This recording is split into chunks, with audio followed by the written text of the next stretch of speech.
영어로는 이제 범이라는 게 이제 일반적이다, 굉장히 generalized anxiety disorder. 우선은 개념부터 말씀드리면 그냥 거의 모든 것에 불안한 거예요. 말 그대로 범불안이에요. 타고난 기질도 어떤 특정한 상황 이후로 내가 뭐에 대한 공포가 생기거나 그렇다기보다는 내가 기억하는 한 원래부터 불안했다 이렇게 표현하시는 분들이 많아요. 내 기억하는 한 나는 원래부터 항상 불안했다, 늘 불안했다, 이런 식으로 많이 표현을 하세요. 불안이 그냥 깔려있는 분들이 있어요. 성향적인 기질적인 부분도 있고 거의 모든 것에 불안을 느끼고 그게 과도하다. 당연히 과도하겠죠. 별로 크지 않으면 장애라고 하지 않죠. 과도하고 그게 지장이 있을 때 항상 장애라고 진단을 붙이는데 거의 모든 것에 불안을 느끼고 그 다음에 정도가 과도하고 또 한 가지 범위가 광범위하고 불안할 때 몸으로 나타날 수 있는 증상들이 굉장히 여러 가지 좀 이따 구체적으로 설명드릴 텐데 그것들이 동반이 되고 또 중요한 거는 이게 그냥 잠깐만 그런 게 아니라 굉장히 오랫동안 가요.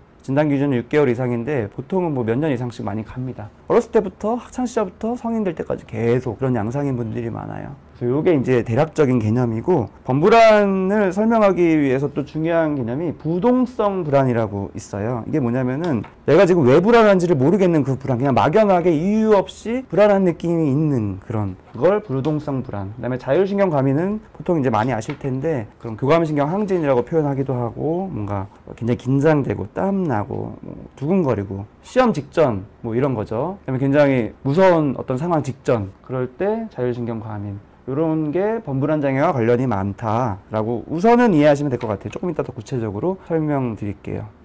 이 범불안 장애라는 게 조금 이따 설명드리겠지만 생각보다 흔해요. 꽤 많아요. 평생 유병률이 5%, 20명 중에 1명. 공황장애는 몇 프로일까요? 연구마다 다른데 한 1%에서 5%거든요. 공황장애보다 범불안 장애가 훨씬 많아요. 근데 범불안 장애가 잘 알려져 있지가 않아요. 또 많은 정신질환, 우울증이나 다른 뭐 신체 증상장애랑 마찬가지로 여성분들이 2배 정도 많고요. 젊은 분들이 꽤 많아요. 20대. 그 다음에 점점 올라가서 중년 되면 최고. 그 다음에 좀 노인이 되면서 점점 또 감소. 노인이 되다 보면 어떻게 막 내가 너무 애를 쓰면서까지 그런 힘든 상황에 적응하려는 거를 조금은 내려놓게 되죠. 그러니까 조금 더 편해지는 부분도 있는 것 같아요. 그래서 곡선이 이렇게 됩니다. 인지적인 부분이 불안과 관련이 많다. 아까 설명을 드렸는데 범불안 장애 역시도 중요한 인지구조 문제라는 게 3가지가 있어요. 정말 많은 분들이 이런 경험을 하실 거예요. 내가 걱정을 왜 할까?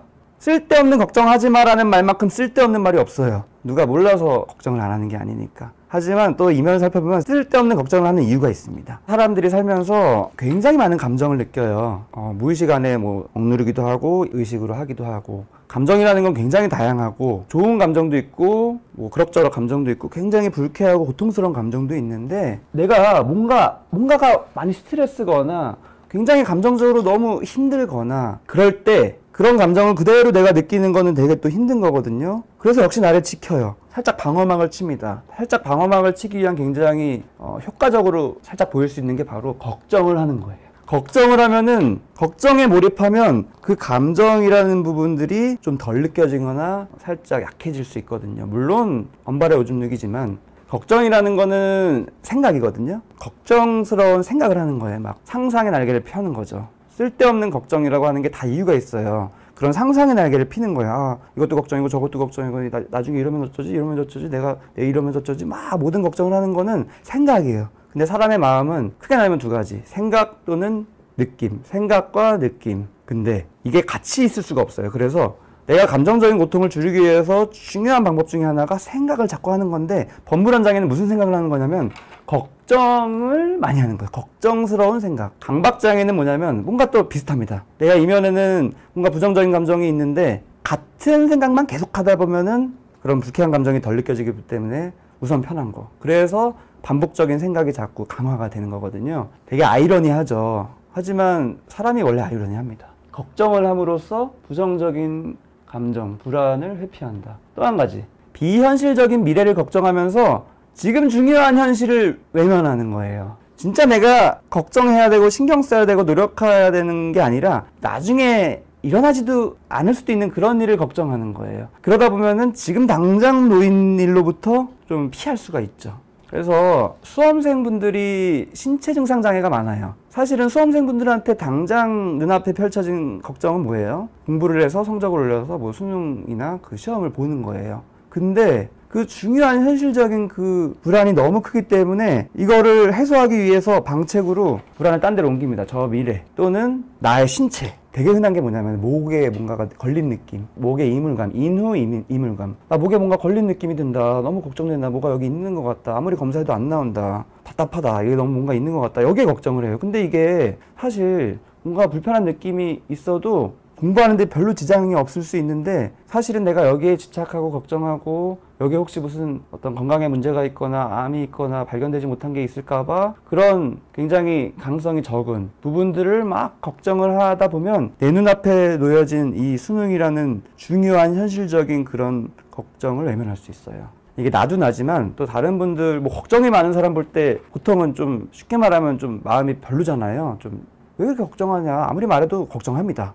왜 이렇게 걱정이 많아? 아, 내가 너무 걱정이 많아서 걱정이야. 이런 걱정을 하는 걸 또 보면 짜증이 나죠. 하지만 이면에는 이런 것들이 있을 수 있기 때문에 아, 이게 내가 그 사람 마음속에 들어가지 않는 한 그 사람을 제대로 이해할 수는 없구나. 다 나름의 이유가 있구나. 이런 관점으로 사람을 보면 조금 편해져요. 사회 전반적으로 이런 심리적인 이해 정도가 너무 낮아요. 우리나라가. 감정이라는 부분에 대한 불안에 대한 부분에 대한 이해도 너무 낮고 그래서 저는 이 당사자분들에 대한 이해를 돕기 위한 것도 있지만 이 전체적인 사회 문화적인 부분에 대한 도움도 분명히 될 거라는 그런 생각을 가지고 좀 깊이 있게 말씀을 드리고 있습니다. 세 번째, 이것도 되게 아이러니합니다. 걱정을 하면 좋은 게 또 있어요. 아까부터 걱정을 하면은 진짜 힘든 감정을 피할 수 있다 말씀드린 거고 걱정을 하면은 지금 당장에 놓인 진짜 걱정해야 될 걸 좀 피할 수 있다. 그 다음에 걱정을 많이 하면 할수록 최악의 상황은 면할 수 있다라는 착각이 일어나요. 이게 이상하죠?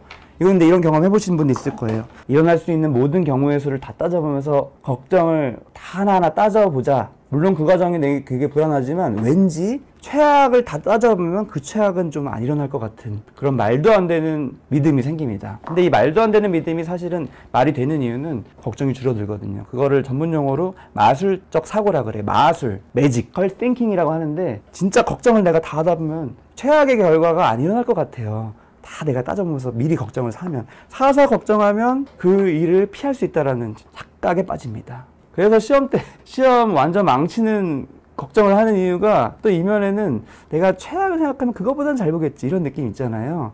그래서 잠깐 마음이 편해지는. 하지만 이게 역시 연발의 오줌누기여서 또 최악을 자꾸 생각하느라고 이 불안한 마음 때문에 공부도 안 되고 또 이게 패턴화가 되는 게 문제예요. 항상 이 모든 게 인지라는 게 왜 이제 문제가 되냐면은 이런 걸 한 번 경험하면 아 내가 진짜 걱정을 했더니 뭔가 마음이 편해졌어. 잠깐 마음이 편해져. 이런 경험. 또는 아주 비현실적인 미래 걱정했더니 지금 당장 좀 피할 수 있었어. 편해졌어. 또는 내가 진짜 최악의 상황들을 막 상상하면서 걱정했더니 그 일이 안 일어났어. 이런 경험들을 하다 보면 강화가 돼요. 다음번에도 이래야겠다라는 식으로 나도 모르게 그렇게 됩니다. 그래서 계속 이런 패턴을 반복하는 게 걱정을 낳는 게 되는 거예요. 불안이 몸으로 나타나는 부분들, 특히 범불안 장애의 특징이 뭐냐면은 운동성 긴장이라는 용어를 써요. 운동성 긴장. 쉽게 말씀드리면은 이제 몸으로 나타나는 긴장감이에요. 피곤하다. 보통은 긴장 많이 할 때 피곤해집니다. 그 다음에 근육통, 다 늘 느끼시죠? 긴장을 많이 했었을 때, 스트레스 많이 받았을 때 뒷목도 쑤시고 머리도 아프고 긴장성 두통이라고 하는 것도 일어나고 어깨 아프고 온몸이 쑤시고 아픈 근육통. 그 다음에 눈꺼풀 경련도 보통 경험을 하고 그 다음에 이마 찌푸림. 이마가 찌푸려지고 이거 다 긴장되는 거예요. 근육이. 운동성 긴장. 그 다음에 안절부절 못하고 이제 운동성으로 긴장을 표현하는 거. 깜짝 놀라는 것도 운동성 긴장이에요. 확 깜짝 놀라는 거. 운동성 긴장이라는 게 이제 대략 이런 건데 범불안 장애의 굉장히 중요한 특징이에요. 그 다음에 이제 신체 증상, 더 광범위한 신체 증상. 몸으로 나타나는 이 불안의 현상들. 시험 때 나타나는 것도 생각하면 돼요. 스트레스 받을 때 나타나는 거, 소개팅 할 때 나타나는 거, 부부싸움 할 때 나타나는 거, 발한, 심계항진, 막 심장이 막 벌렁벌렁하고 빨리 뛰고 손발 저리고 차가워지는 느낌 들고 목마르고 얼굴이나 가슴이 막 화끈거리고 열이 막 올라오는 느낌 들고 소변 자주 마리고 설사, 오심, 막 토할 것 같고 울렁대고 위장 불쾌감, 소화도 안 되고 장도 안 좋고 인후이물감, 제가 아까 흔하다고 한 거 뭔가 여기 걸린 느낌, 뭔가 있는 것 같은 불쾌감. 그 다음에 과호흡, 숨을 너무 몰아쉬어서 또 힘들고 숨이 막히는 느낌. 그 다음에 창백, 얼굴도 막 창백해지고 심장 쪽 또는 호흡기 쪽에 뭔가 불편감 증상들이 다양하게 나타납니다. 물론 제일 중요한 거는 실제 그 신체 기관에 문제가 없다는 가정이죠. 없는데 나타날 수 있어요, 분명히. 이런 현상들이 범불안 장애에 굉장히 흔합니다. 불안이 내가 느껴지는 불안도 있지만 몸으로 나타나는 불안이 굉장히 흔하다. 보기만 해도 힘들다. 이런 어떤 몸으로 나타나는 증상도 그렇고 이런 운동성 긴장도 그렇고 이것 자체도 힘들지만 더 힘든 건 뭐냐면은 나의 이런 증상을 내가 견디느라고 힘들어요. 결국에는 내가 불편하고 고통스러운 그런 에너지가 쓰여요. 이걸 조절하기 위해서. 감정적인 에너지를 조절하기 위해서 나의 에너지가 쓰여요. 쉽게 말하면은 결국엔 불안이라는 것도 이 뇌에서 느끼는 거잖아요. 불안을 여기서 느끼는 게 아니라 뇌에서 작용하는 건데 이게 너무 크면은 이 뇌는 냅두질 않아요. 그거 처리해야 돼요. 불안이라는 거를 좀 완화시키기 위해서 막 돌아가요. 감정을 조절하는 기능이 막 돌아가요, 뇌에서. 근데 이제 컴퓨터를 보통 비유하면은 프로그램이에요, 프로그램. 감정을 조절하는 앱이 막 돌아가요. 과도하게. 그러면은 이 용량은 이 어떤 램이나 사양은 한정되어 있기 때문에 거기에 많이 돌아가다 보면, 앱이 돌아가다 보면 내가 해야 될 어떤 공부나 일이나 뭐 여러 가지에 그쪽 머리가 안 돌아가, 그쪽 앱이 안 돌아가서 주의 산만도 흔하고 집중도 안 되고 그 다음에 잠을 잘 때도 역시 뭔가가 조절되는 느낌이 굉장히 중요한데 잠도 안 오고 또 먹는 것도 마찬가지입니다. 아까 폭식 누가 얘기하셨는데 폭식도 마찬가지. 내가 감정을 조절하느라고 식욕을 조절 못하는 거 다 이렇게 맞물립니다. 그래서 이 불안을 조절하는데 앱이 너무 많이 쓰이는 게 쉽게 말하면 범불안 장애다. 이 파급 효과 여파가 그래서 크다. 거기에 에너지가 너무 쓰이고 애를 쓰다 보면은 애를 쓰다가 결국에는 확 방전되죠. 그냥 렉 걸리는 것처럼. 그게 이제 우울증으로 그렇게 해서 이어지는 겁니다. 실제로 범불안 장애가 우울증으로 흔히 이어져요, 많이. 이 지속되다 보면. 그렇겠죠, 당연히.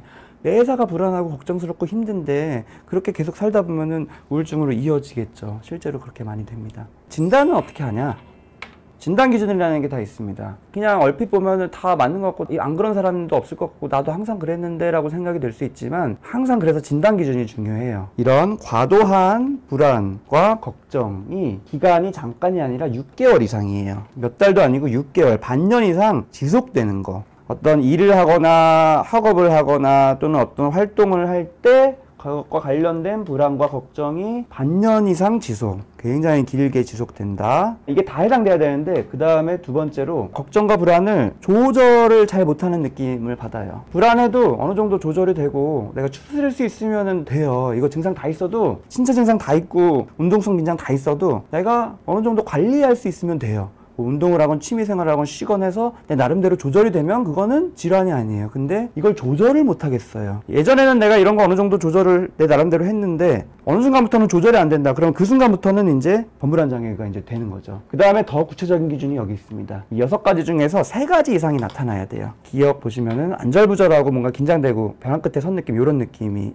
있고 당연히 에너지가 거기 많이 쓰이기 때문에 피곤해집니다. 쫙 늘어지고 집중이 안 되고 뭔가 마음이 빈 느낌이 비어있는 느낌이 들어요. 공허함 이런 느낌이 아니라 뭔가 그냥 멍해지는 느낌, 비어있는 느낌, 쉽게 짜증이 나고 당연하죠. 불안이라는 에너지를 처리하는데 많이 돌렸으니까 감정 조절이 또 안 되니까 짜증이 납니다. 그 다음에 근육 긴장, 운동성 긴장이라는 게 이제 근육 긴장과 관련이 되는 거고, 그 다음에 수면 장애, 잠이 처음에 안 오기도 하고 중간에 깊은 잠을 못 자면서 자꾸 깨기도 하고요. 그 다음에 잠은 자는데 자는 시간이 중요한 게 아니라 아무리 많이 자도 못 잔 느낌, 뭔가 부족한 느낌, 자도 피곤한 그 느낌, 이런 느낌이 다 해당이 돼요, 수면 장애.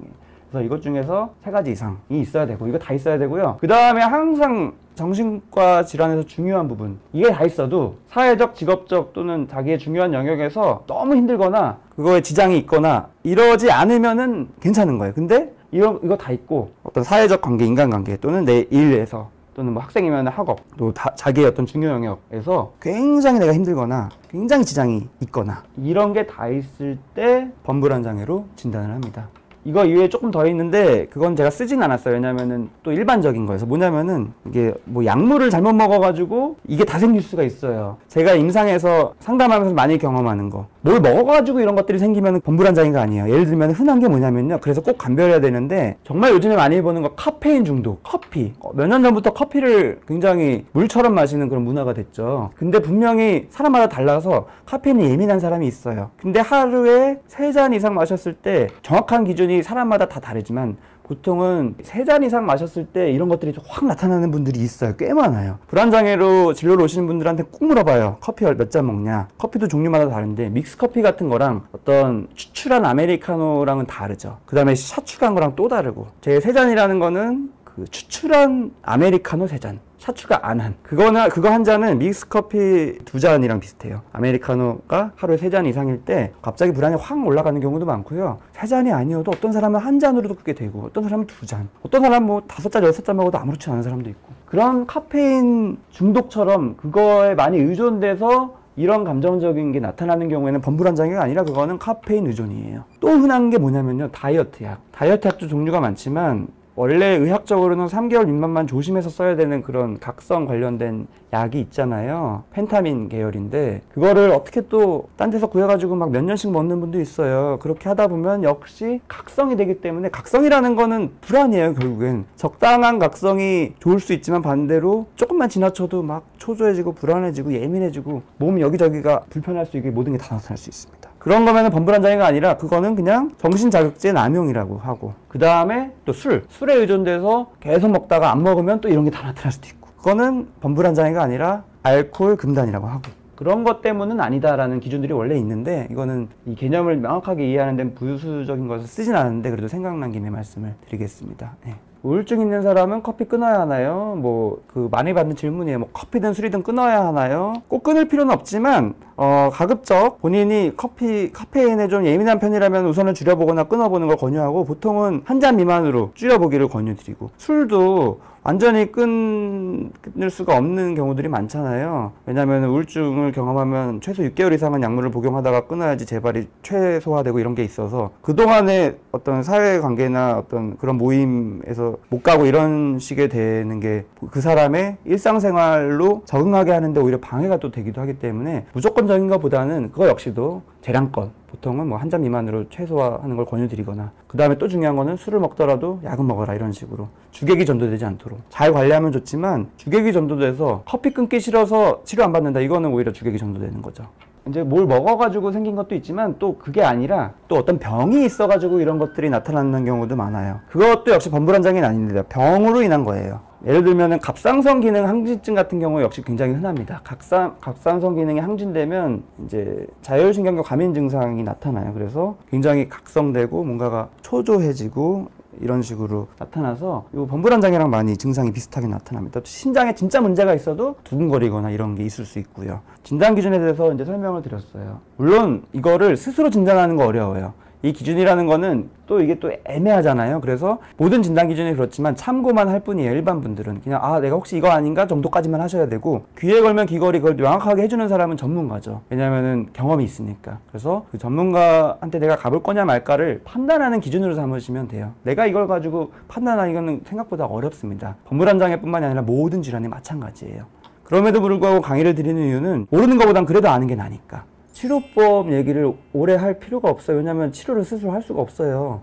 저는 되게 아이러니한 게, 저도 개인 유튜브를 하는데 정말 많은 질문이, 그래서 어떻게 치료하나요? 그걸 구체적으로 알려주세요. 어떻게 극복하나요? 내가 극복을 할 수 있으면 그건 질환이 아니에요. 내가 불안을 스스로 다스릴 수 있는 방법들 여러 가지 알려드려서 그게 된다, 그거는 불안장애 아니에요. 내가 우울증에서 벗어날 수 있는 방법들을 알려드려서 벗어날 수 있다, 그건 우울증 아니에요. 그냥 우울감이고 그냥 슬럼프예요. 그래서 저는 그런 부분들이 되게 아쉽더라고요. 참 진짜 너무 이 인식이 안 돼 있구나, 사회적으로. 제가 암에 걸렸는데 이 암을 어떻게 하면 내 스스로 극복할 수 있을까요? 이런 질문이랑 똑같은 거예요. 쉽게 말하면. 치료 쭉 말씀드리겠습니다. 이 신체적인 증상들이 범불안장애에 많이 나타나기 때문에 정말 중요한 게 뭐냐면은, 우선은 이제 환자분들이 흔히 신체 증상 장애랑 비슷하게 내가 뭔가 진짜 무슨 병이 있다고 생각을 많이 해요. 여기 뭐가 있다, 또는 뭐 심장병이 있다. 그런 의심이나 불안이 자꾸 들기 때문에 필요한 검사는 좀 확실하게 해야 돼요. 그다음에 검사를 다 하고 왔었어도 또 검사와 조금 다르게 또 추가된 것들이 나타나면 그래도 또 검사를 할 필요가 있기도 하고, 진짜 중요한 게 신체 질환이 없음을 환자분한테 확신을 심어줘야 되고, 그러기 위해서는 의사 자신도 이게 신체 증상 때문이라는 그런 의심이 아예 안 되게 확실하게 해야지 집중해서 포커스를 심리적인 부분에 맞추고 치료를 할 수가 있거든요. 그래서 그게 1번이에요. 신체 질환이 없음을 의사도 확신하고 환자도 그걸 인식할 수 있게 해주는 게 1번. 그러기 위해서는 검사도 좀 해야 된다. 애매하게 뭐 신체 질환일 수도 있고 아닐 수도 있지만 한번 해보죠 이런 게 아니라 확실하게. 그래서 필요한 검사를 해야 된다. 그리고 아무리 검사하고 또 이상이 없음이 나와도 역시나 불안이 메인인 분이기 때문에 혹시 놓치진 않았을까, 그래도 이게 나타나는데 다른 데서 또 검사해볼까요? 막 이런 식으로 자꾸 또 물어보고 합니다. 설명 다 했는데 다음날 또 물어보고, 이런 식으로 또 물어보면은 당연히 의사도 사람이기 때문에 마음이 쉽지 않아요. 하지만 역시 치료 원칙으로 나와 있는 게 그럼에도 불구하고 진지하게, 그럼에도 불구하고 친절하게 설명을 또 해줘야 돼요. 어렵죠. 근데 이게 진짜 중요합니다. 이런 환자분이 의사를 신뢰하고 라포 형성이라고 하죠. 의사 환자 관계를 잘 형성해야지 그 다음 단계로 나아갈 수가 있지. 근데 많은 분들이 범불안 장애 환자분도 그렇고 신체 증상 환자분도 그렇고 여기서 삐걱대기 때문에 이미 그 다음 단계로 나아갈 수가 없어요. 심리적인 것과 관련된다는 생각을 더 하기 싫어지고 더 신체적인 이유를 찾으려고 닥터 쇼핑을 그래서 많이 합니다. 여기저기 자꾸 다니면서 검사하고, 이 병원 갔더니 또 외면받고 또 딴 병원 가서 또 라포를 형성해야지만 이게 혹시나 정말 이 심리적인 부분과 관련이 될 수 있겠다, 나의 무의식의 갈등과 관련이 될 수 있겠다라는 그런 생각을 조금씩 할 수가 있어요. 그럴 때 같이 이제 이런 치료를 하는 건데, 그러면은 불안하니까 항불안제를 먹으면은 치료 아니냐 이런 생각을 할 수가 있는데, 항불안제를 써요. 근데 쉽게 말하면 안정제인데 임시 방편으로 이제 불안을 줄여주는 거예요. 영구적인 게 아니에요. 왜냐하면 항불안제는 많은 경우에 의존성이 있기 때문에 2주에서 6주 정도만 집중해서 쓰고 불안을 우선 감소시키고, 왜냐면 불안을 좀 줄여줘야지 환자분이 증상이 좀 줄어들고 그래서 치료받는 느낌이 들면서 의사를 신뢰하게 되거든요. 증상을 우선 완화시키는 경험을 해주는 거, 그래야지 자신감이 생기고 그래야지 좀 편하게 나를 들여다볼 수 있기 때문에 그런 용도로 국한해서 씁니다. 근본적인 치료제가 아니에요. 그 다음에 항우울제를 당연히 씁니다. 항우울제는 정신과에서 굉장히 제일 많이 쓰는 약이에요. 우울증에도 쓰고 불안장애에도 쓰고 강박장애에도 쓰고 신체 증상장애에도 쓰고 신체 변형장애에도 쓰고, 그 이유는 또 항우울제도 종류가 다양해서 여러 가지 호르몬의 균형을 맞추기 때문에 이런 범불안장애, 불안과 관련된 부분들을 다룰 수가 있습니다. 제일 흔한 거는 이제 세로토닌 관련된 약물이죠. 그 다음에 항우울제 중에서도 특히 신체 증상과 관련된 불안에 특히 효과적인 항우울제도 또 있고, 그 다음에 베타 차단제라는 거는 인데랄이라는 그 상품명인데 보통은 수행불안이라고 하죠. 뭐 발표 전이나 무대 올라가기 전에 너무 떨려가지고 발표 프레젠테이션 잘 못할 것 같은 그럴 때 그 직전에 이제 복용하고 하면은 좀 편해지고, 수능 불안 때도 역시 쓰고, 내가 평상시에 공부도 잘하고 모의고사도 잘 보는데 수능만 되면 너무 불안해서 그걸 조절을 못해서 망친다, 머리가 하얘져서, 그런 분들한테 딱 수능 전날 베타 차단제 쓰면서 그것만 조금 조절해도 이제 실력대로는 나올 수 있는 이런 것들이 있죠. 근데 이게 왜 중요하냐면 역시 신체 증상 중에서 막 떨리고 가슴이 두근두근거리는 거가 시작이 돼서 불안으로 이어지는 범불안 장애인 경우에는 그런 심장이 두근거리는 그런 느낌만 좀 줄여줘도, 심장이 너무 빨리 뛰는 것만 좀 천천히 뛰게 해줘도, 이제 베타 차단제가 원래는 혈압약 용도로 쓰는 거긴 한데 그래서 천천히 뛰어요. 천천히 뛰게 부정맥 치료로 쓰기도 하고, 천천히 뛰게 되면 내 몸이, 심장이 천천히 뛰니까 조금 덜 불안하게 또 인식이 되거든요. 빨리 뛰면 더 불안해지고, 이런 용도로 또 쓰기도 하고. 이게 이제 약물 치료고요. 이거는 준비 과정이지만 제일 중요한 거. 그 다음에 이건 약물 치료. 그 다음에 이제 정신치료라는 게 이제 보통 상담치료인 건데, 정신치료가 되게 중요해요. 범불안 장애에서. 약보다 더 중요하기도 합니다. 왜냐면은 이 불안이 굉장히 오래되면서 굳어진 거라서 인지 왜곡도 이미 내 안에 많이 패턴화가 되어 있고, 불안이라는 이 정서에 많이 압도가 되어 있고, 그렇기 때문에 약보다 어떻게 보면 더 근본적인 치료가 많이 됩니다. 특히나 어떤 분들한테 도움이 많이 되냐면 정말 낫고 싶다 라는 분들한테는 굉장히 좋은 치료예요. 상담치료, 분석적인 상담치료. 제가 예전에 신체 증상장애 때 말씀을 드렸는데, 신체 증상장애 환자분들 중에서 또 많은 분들은 낫고 싶어 하지 않은 분들이 많거든요. 왜냐면은 내가 사실은 이런 마음속의 갈등을 억압하느라고 그게 몸으로 나타난 건데, 직면하면서 이게 증상이 나아지면 내 갈등을 다시 드러나게 되니까 힘들어서 되게 아이러니하게도 이 신체 증상을 계속 고수하고 싶은 분들이 많아요. 그런 분들한테는 동기가 없는 거죠. 그러니까 상담치료, 분석적인 치료가 잘 안 된다라고 예전에 설명드렸는데, 범불안 장애는 이제 그것과 비슷하게, 하지만 방향이 달라서 그런 동기가 있는 분들한테는 정신치료가 되게 효과적이다, 이렇게 나와 있어요. 특히나 분석적인 치료가. 나 자신을 이해하는 게 진짜 중요합니다. 그래야지 수용할 수 있어요. 수용이라는 용어가 되게 어려운 것 같이 들리지만 정말 불안이 있고 뭐 여러 가지가 있고 자존감이 낮고 결국에는 다 비슷해요. 공통점이 뭐냐면 내가 나를 싫어하는 분들이 많아요. 나는 내가 싫다. 타고난 나의 성향이나 기질이나 이런 게 싫다. 그냥 내가 싫다. 내가 너무 싫다. 이런 분들일수록 이 마음속에 갈등이 많아요. 근데 내가 나를 싫어하는 게 다 이유가 있거든요. 그런 이유들을, 경험들을 잘 정리하면서 내가 괜찮구나. 뭐 완전히 좋은 100% 어떤 이상적인 건 아니어도 그냥 사람이 다 거기서 거기고 괜찮고 나도 장점이 있고, 이런 식으로 나 자신을 수용하고 위로하고 이런 식으로 하는 게 바로 자존감이 올라가는 거고, 그게 나를 사랑하는 거고, 그래야지 마음이 편해지는 거고, 그래야지 남들도 그런 식으로 바라봐 줄 수 있는 거고, 그래야지 인간관계도 좋아지는 거고, 그래야지 연애관계도 좋아지는 거고, 가족 간의 관계도 좋아질 수가 있고, 순서가 다 있어요. 그래서 내가 나를 잘 이해하고 내가 나의 마음을 잘 수용하고, 그게 굉장히 중요하다는 생각을 저는 정말 많이 합니다. 그게 안 됐을 때 결국에는 어딘가 터져요. 그게 불안으로 터지기도 하고, 우울로 터지기도 하고, 몸의 증상으로 터지기도 하고, 강박으로 터지기도 하고, 공포로 터지기도 하고, 공황으로 터지기도 하고, 가끔 너무 무섭고 불안해서 누워서 덜덜 떨다가 벼랑 끝에 서 있는 것처럼 이제, 그 다음에 극도에 달했을 때 현실감이 완전히 없어질 때가 있다. 예, 비현실감이라고 하죠. 이인증이라고 하기도 하고, 눈은 막 크게 떠지는데 오늘이 며칠인지 아빠는 누구고, 그쵸, 난 누군가 또 여긴 어딘가, 이런 느낌. 진단력 장애라고 하기도 하고, 비현실감이라고 해요. 이인증. 나에 대한 게 이제 이인증이고, 나에 대한 그런 헷갈리는 거. 그 다음에 내 주변에 대해서 헷갈리는 게 비현실감. 그거는 그냥 하나의 증상이고, 이게 있을 수 있는 질환들은 많이 있어요. 전환장애도 있고, 오늘 다룬 범불안 장애나 공황장애도 굉장히 이게 흔하고, 공황장애가 이런 거 되게 흔해요. 쉽게 말하면 너무 무서우면 사람이 그런 식으로 마비돼요. 역시 비슷합니다. 왜냐하면 극도의 공포를 경험할 때 내가 있는 그대로 받아들이면 안 되거든요. 방어기제예요. 나를 지키기 위해서는 막을 쳐야 돼요. 어떻게 치는 거냐면 현실 감각을 좀 줄이는 거예요. 멘붕이, 사실은 보통 우리가 멘붕이라는 얘기 많이 하는데, 멘붕이 나를 지키기 위해서 생기는 게 멘붕이거든요. 그대로 내가 다 느껴지면 이거 못 견디기 때문에 살짝 멘붕해야지 멍해지면서 견딜 수 있는 거예요. 그런 식으로 내 마음이 나를 지키기 위한 증상이다. 그게 어떤 질환인지는 이제 따져봐야 되는 거고, 이해가 되시죠? 그 다음에 처방에 대해서는 의사분과 상의를 하고 정확하게 하시는 게 제일 좋아요. 내가 어떻게 처방을 하면 좋을지 이런 질문 하시는 분들 많은데, 아무리 설명드려도 이해가 다 안 돼요. 본인 증상에 맞는 여러 가지를 고려해야 되기 때문에 의사한테 맡기는 걸 정말 권유드립니다. 그 전까지만 나를 판단하는 그냥 도구로만 삼으세요. 그 다음에 딸이 오랫동안 불안장애인지 낯선 곳에 가면 근육이 긴장되고 수면장애가 있어서 약국에서 파는 수면제 먹고 자는데 정신과에 가야 할까요? 이게 이제 항상 뭐 어떤 질환인지는 모르지만 요것만 가지고 공통적인 게 뭐냐면, 불안 때문이든 불면 때문이든 근육 긴장 때문이든 따님이 지금 해야 될 것에 지장이 크면은 가시는 게 좋아요. 따님이 학생이든 직장인이든 또는 뭐 가정생활을 하는 분이든 내 아이 이런 것 때문에 내가 하던 거를 못하게 된다, 또는 너무 힘들게 견디고 있다, 그러면 가시는 게 낫습니다. 불안장애 하위 카테고리에는 여러 개 불안장애 진단 기준에 부합하는 경우에는 사회불안장애, 공황장애, 범불안장애 이런 식으로 진단 내리나요? 아니면 그냥 불안장애로 진단하나요? 예, 중요한 질문인데 되게 달라요.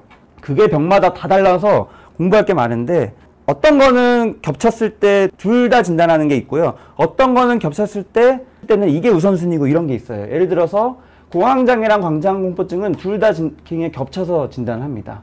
사회불안장애랑 범불안장애, 이게 겹치는 부분이 많을 수 있는데, 사회불안, 그 특정 상황에서만 불안하면 사회불안장애, 사람을 마주하는 그 상황. 하지만 사회불안도 있지만 범불안, 그냥 그 이외에도 다 불안하다, 그러면은 사회불안장애가 아니라 범불안장애, 이런 식으로 상위 개념인 경우가 있고, 둘 다 좀 다른 개념이어서 둘 다 동시에 진단하는 개념이 있고, 병마다 다 달라요. 저는 정신과를 다니고 있는데 상담을 받아봐라 권장받아서 비싼 돈을 주고 하는 분이 있는데요. 저희 고민을 말하고 싶지가 않아요. 그냥 말하기 싫은 감정인데요. 약만 복용하는 게 나을까요? 정신과에서 약보다는 상담을 권유했다면은 그거는 다 이유가 있어요. 저도 그럴 때가 많은데, 그거는 상담이라는 게 더 맞는 치료이기 때문에. 근데 본인은 말하기가 싫을 수 있어요. 그렇다고 해서 약을 복용하는 게 치료법은 아니에요. 그냥 말을 하기 싫은 거죠. 근데 말을 하기 싫은 것도 본인의 마음이고 되게 중요한 컨텐츠예요. 내가 왜 말하기 싫을까? 다 이유가 있습니다.